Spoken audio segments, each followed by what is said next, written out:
Hi friends, welcome to my channel. ఈరోజు నేను మీకు 'the extraordinary adventure of Adele Blanc' అనే మూవీని ఎక్స్ప్లెయిన్ చేయబోతున్నా. మీరు కనుక నా ఛానల్ని చూడటం ఇదే ఫస్ట్ టైమా? సో ప్లీజ్ సబ్స్క్రైబ్ చేసి పక్కనే ఉన్న బెల్ ఐకాన్ని రింగ్ చేయండి. ఇద్దరు సిస్టర్స్ ఒక గేమ్ ఆడుతుండగా అనుకోకుండా అయిన గాయం వలన వాళ్ళ అక్క కోమాలోకి వెళ్ళిపోతుంది.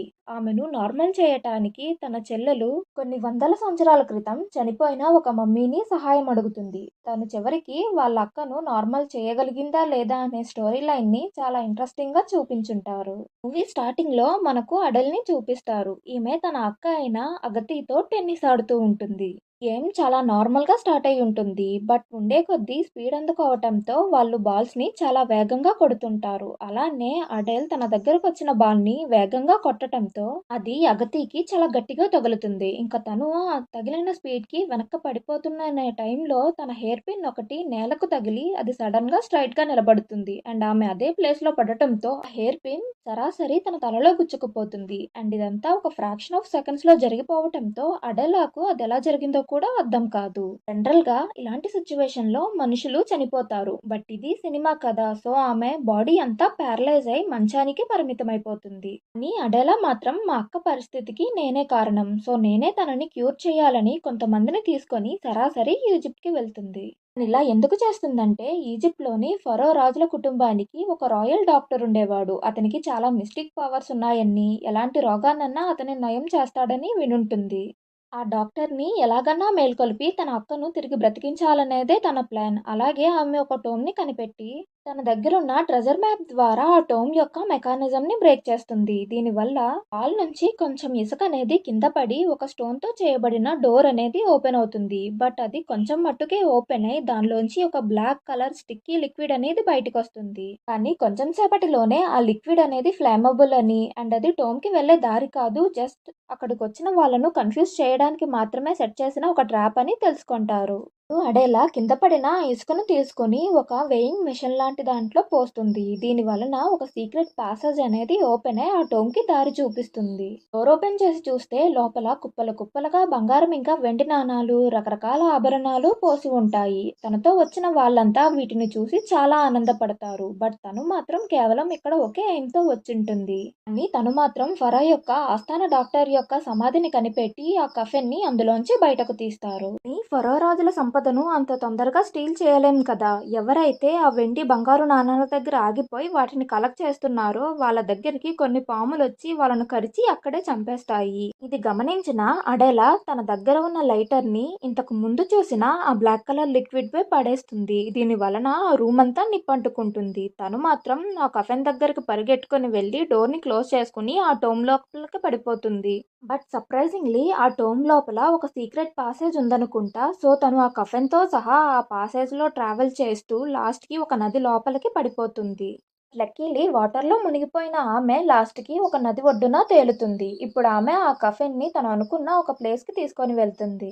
అలా ఆ మమ్మీని ఒక ఓల్డ్ పర్సన్ దగ్గరకు తీసుకొని వెళ్తుంది. ఇతను సోల్స్‌కు సంబంధించిన స్టడీలో మాస్టర్స్‌నే చేసుంటాడు. అతను తను చదివిన జ్ఞానాన్నంతా ఉపయోగించి ఆ మమ్మీకి ప్రాణం పొయ్యాలని మంత్రాలను చదువుతూ ఉంటాడు. బట్ అతను ఓల్డ్ పర్సన్ కదా! ఈ ప్రాసెస్ ఇంక లాస్ట్‌కి వచ్చేసింది అనే టైంలో అతను హార్ట్ అటాక్‌తో చనిపోతాడు. దీంతో అడేలా చాలా నిరుత్సాహపడుతుంది. నేనింత కష్టపడింది వ్యర్థమైపోయిందేనని ఆ డాక్టర్‌ని చూసి ఏడ్చి తను చాలా నీరసంగా ఆ చైర్‌లో కూర్చుంటుంది.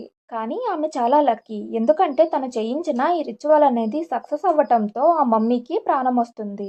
అండ్ ఆ మమ్మీ తుమ్మగానే అతన్ని ఉంచిన ఆ గ్లాస్ బాక్స్ అద్దం పగిలిపోతుంది. ఇది చూసిన అడేలా స్టన్ అవుతుంటే ఇప్పుడు ఆ మమ్మీ థ్యాంక్ యూ నన్ను బతికించినందుకని చెప్పి అండ్ వెంటనే సారీ చెప్తూ ఈ అద్దాన్ని పగలగొట్టా అంటుంది. అందుకు అడేలా పర్లేదులెండి నేను క్లీన్ చేస్తా అని చెప్తుండగానే ఆ మమ్మీ బాక్స్ నుండి బయటకు వచ్చి తనని బ్రతికించిన ఆ పెద్దాయనకు ట్రిబ్యూట్‌గా థాంక్యూ చెప్పి అండ్ అడేలా పక్కన చలనం లేకుండా ఉన్న వాళ్ళక్క దగ్గరకు వెళ్లి, అసలు ఈమెకు ఏమయ్యింది? చూడ్డానికి అచ్చం నీలానే ఉంది. బట్ అస్సలు కదలట్లేదని తిరిగి అడేలాను ప్రశ్నిస్తుంది. అందుకు అడేలా, ఆమె నా సిస్టర్. మేమిద్దరం టెన్నిస్ ఆడేటప్పుడు జరిగిన ప్రమాదం వల్ల తను ప్యారలైజ్ అయిపోయింది. మీరు మిస్టీరియస్ పవర్స్ ఉన్న డాక్టర్ కదా! మీరే ఆమెను సేవ్ చేయాలని అతనితో అంటుంది.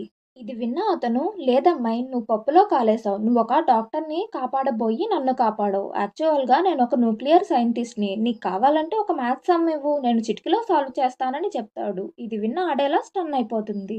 నా ఛానల్‌ని సబ్స్క్రైబ్ చేసే వాళ్ళకంటే వీడియో చూసి కామ్‌గా వెళ్ళిపోయే వాళ్ళ నంబరే చాలా ఎక్కువుంది. సబ్స్క్రైబ్ చేయొచ్చు కదా ఫ్రెండ్స్. ఎలాగో అది ఫ్రీ ఆఫ్ కాస్టే కదా! ప్లీజ్. నేనింత కష్టపడి ఇదంతా చేస్తే నా ఎఫర్ట్స్ అన్నీ వేస్ట్ అయిపోయాయని అడెలా బాధపడుతుంటే, ఆ మమ్మీ మాత్రం ఒక కాఫీ కప్‌ని తీసుకొని చైర్‌లో కూర్చొని నన్నింతవరకు చాలా బాగా చూసుకున్నావు అండ్ నాకు ప్రాణం పోసినందుకు చాలా థాంక్స్ అమ్మాయి అని చెప్తుంటుంది. దీనికి బదులుగా నేను మీ సిస్టర్‌ని కాపాడలేకపోవచ్చు. బట్ నన్ను బ్రతికించిన ఈ డాక్టర్ ఉన్నాడే, అతను చాలా పవర్‌ఫుల్ అయిన స్పెల్స్‌ని ఉపయోగించాడు అండ్ ఆ పవర్స్ నాకు కూడా వచ్చాయి. సో నేను కూడా నా చుట్టూ ఉన్న చనిపోయిన వాళ్ళను ఆ పవర్స్ ఉపయోగించి బ్రతికించగలనని చెప్తాడు.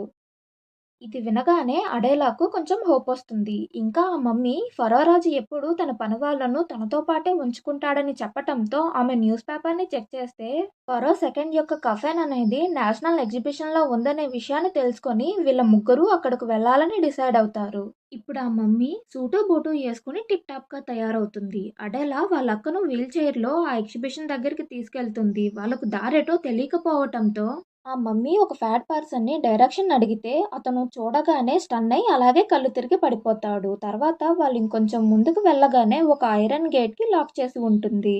బట్ ఆ మమ్మీ మాత్రం చాలా సింపుల్‌గా తన చేతిని గాల్లో అటు ఇటు తిప్పుతుందో లేదో ఆ లాక్ అనేది ఆటోమేటిక్‌గా అన్‌లాక్ అయిపోతుంది. వాళ్ళలా కొంచెం ముందుకు వెళ్ళగానే అక్కడ కొంతమంది సెక్యూరిటీ గార్డ్స్ ఉంటారు. వాళ్ళపై కూడా కొన్ని స్పెల్స్‌ని ఉపయోగించి గాఢ నిద్రలోకి వెళ్ళిపోయేట్టు చేస్తుంది. ఇది చూసిన ఆడేలా, నీకు మనుషులను బ్రతికించటం రాదు కానీ చక్కగా ఉన్న వాళ్ళని మాత్రం బాగా నిద్రపుచ్చుతావు కదా అని విక్రిస్తుంది.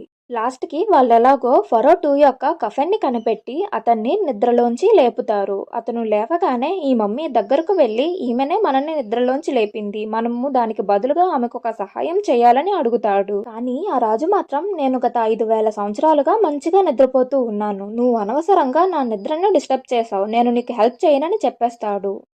అందుకు అడేలా, నేను చేసిన ఒక తప్పు వల్ల మా అక్క పరిస్థితి ఇలా తయారైంది. నేను తనని చాలా మిస్ అవుతున్నా అని ఏడ్చేస్తుంది. అందుకు ఆ మమ్మీ సైంటిస్ట్ తనను కంఫర్ట్ చేస్తూ ఆ రాజుని చాలా ప్లీజింగ్‌గా రిక్వెస్ట్ చేయటంతో అతను కూడా సరే అని తన పర్సనల్ డాక్టర్‌ని నిద్రలేపుతాడు. ఇప్పుడా ఫరో పర్సనల్ డాక్టర్ తన అక్కను బాగా చెక్ చేసి, మీరెందుకు ఈ నెయిల్‌ని ఇక్కడే ఉంచారని అడుగుతూ ఉండగానే అడేలా అది తీస్తే ఆమె చనిపోతుందని చెప్తుంటుంది. బట్ అతను వినకుండా ఆ నెయిల్‌ని బయటకు తీసేస్తాడు. షాక్ అయిన అడేలా, నువ్వెంత పని చేశావు, ఇప్పుడు మా అక్క చనిపోతుంది. దానికి నువ్వే కారణం అని ఆ డాక్టర్‌పై అరుస్తుంటే ఆ సైంటిస్ట్ ఆమెను వెనక్కి లాగి, అతను డాక్టర్ తనకన్నీ తెలుసు. నువ్వు అతన్ని తొందర పెట్టకని నోరు మూసేస్తాడు. ఇప్పుడు ఆ డాక్టర్ డిస్‌ప్లేలో ఉంచిన ఒక ఏషియంట్ ఆయింట్‌మెంట్‌ని తీసుకొని దానిలో ఫరోకు సంబంధించిన కొన్ని వస్తువులను, కొన్ని స్పైసెస్‌ని వేసి ఒక పేస్ట్‌ని తయారు చేసి దానిని ఆమెకు రాస్తాడు.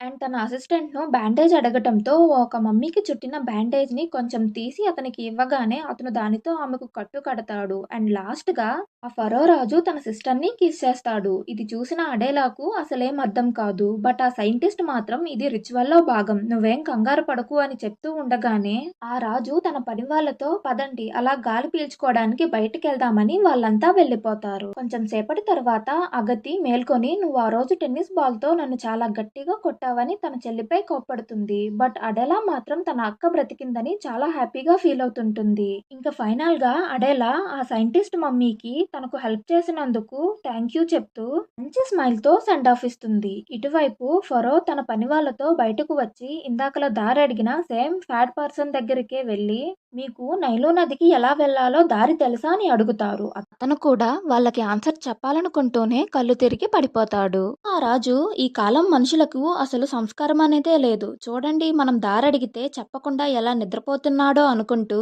దూరంగా ఉన్న బిల్డింగ్స్ అన్నిటినీ చూసి, ఇక్కడ కూడా ఒక పిరమిడ్‌ని నిర్మిస్తే చాలా బావుంటుంది కదా! సరే పదండి వెళ్దాం. మనం మళ్ళీ మన ప్లేస్‌కే వెళ్దామని వాళ్ళంతా ఈజిప్ట్‌కి ప్రయాణమవుతారు. ఆ మరుసటి రోజు ఎగ్జిబిషన్‌లో ఉన్న కఫిన్స్ అన్నీ ఖాళీగా ఉన్నాయి. అందులో ఉన్న మమ్మీస్ అన్నీ మాయమైపోయాయి. ఇదంతా ఫరో రాజు యొక్క కర్స్ అని న్యూస్ పేపర్‌లో వచ్చి ఆ టాపిక్ అనేది చాలా వైరల్ అయిపోతుంది. మూవీ లాస్ట్‌లో ఎప్పటిలాగానే అగతి లైఫ్ నార్మల్‌గా జరుగుతుంది. అండ్ తన బాయ్ ఫ్రెండ్ ఆమెకు ప్రపోజ్ చేయటంతో ఆమె కూడా దానిని యాక్సెప్ట్ చేస్తుంది. కానీ అడెలా మాత్రం తన అడ్వెంచరస్ లైఫ్‌ని కంటిన్యూ చేయడం కోసం వేరొక ప్లేస్‌కి వెళ్ళాలనుకుంటుంది. దానికోసం ఆమె ఒక షిప్ ఎక్కుతుంది. అండ్ అది మరేదో కాదు, టైటానిక్ షిప్. అండ్ ఇలా ఆమె లైఫ్‌లో ఇంకా అడ్వెంచర్స్ చేయాలని చూపించటంతో ఈ మూవీ అనేది ఎండ్ అవుతుంది. లాస్ట్ వరకు చూసినందుకు చాలా చాలా థాంక్స్. ఒకవేళ మీకు ఈ వీడియో నచ్చితే లైక్ చేసి మీ ఫ్రెండ్స్ అండ్ ఫ్యామిలీకి షేర్ చేయండి. అండ్ ప్లీజ్ నా ఛానల్‌ని సబ్స్క్రైబ్ చేయడం మాత్రం మర్చిపోకండి.